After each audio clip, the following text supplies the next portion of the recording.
request the duly elected Vice President Sara Zimmerman Duterte Carpio to proceed to the rostrum. May we also request the family of the duly elected Vice President, Inday Sara Duterte, to accompany her to the rostrum, please.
Ladies and gentlemen of the 18th Congress, Ferdinand Romualdez Marcos Jr., the duly elected President of the Republic of the Philippines.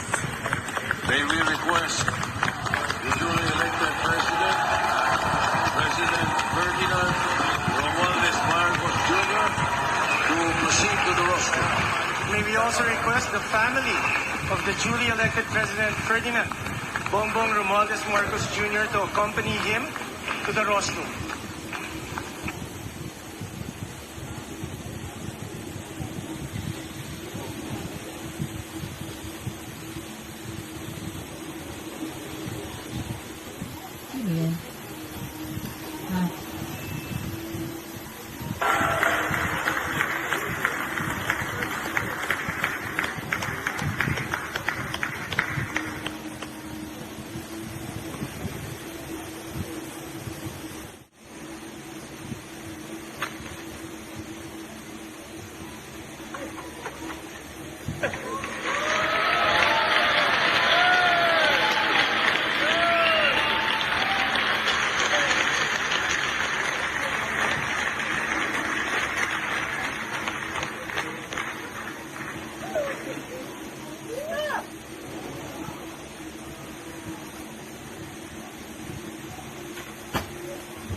Majority Leader.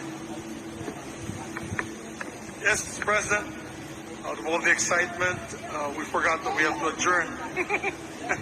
Therefore, Mr. President, on the part of the Senate, I move that we adjourn this historic joint public session.